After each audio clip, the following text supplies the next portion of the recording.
আসসালামু আলাইকুম and welcome to my channel তরহারি।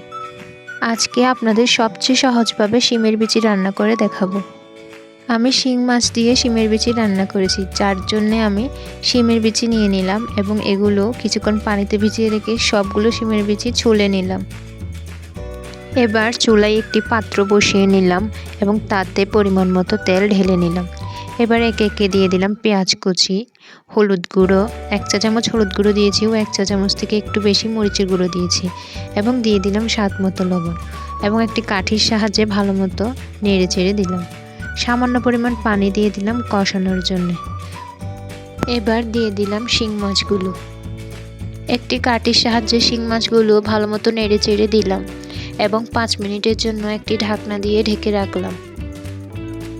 মাছগুলো কষিয়ে নিয়ে আমি একটি প্লেটে একে একে সবগুলো মাছের পিস তুলে নিব। মাছ দিয়ে শিমের বিচি রান্না করতে হলে আমি আগে মাছগুলো এভাবে কষিয়ে তারপর একটি প্লেটে তুলে নিই, কারণ এভাবে করলে মাছগুলো ভেঙে যায় না। এবার মশলাগুলো আবারও ভালো মতো নেড়ে চেড়ে দিয়ে একটু করে পানি দিয়ে দিলাম। এবার শিমের বিচিগুলো সবগুলো আমি এই পাত্রে ঢেলে ভালো মতো কষিয়ে নেব।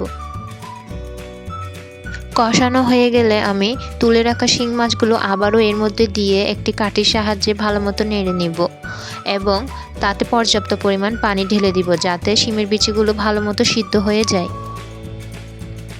শিমের বিচিগুলো যাতে ভালো মতো সিদ্ধ হয়ে যায় এই কারণে আমি একটু বেশ পরিমাণ পানি দিয়েছি এবং আমি একটু ঝোল রাখতে চেয়েছি। এবার দিয়ে দিলাম টমেটো। আমি 4-5টি টমেটো কেটে রেখেছি এবং টমেটোগুলো এখানে সব দিয়ে দিয়েছি। 15 থেকে 20 মিনিট সিদ্ধ করার পর দিয়ে দিলাম 3-4টি কাঁচামরিচ এবং শেষে দিয়ে দিলাম ধনিয়া পাতা।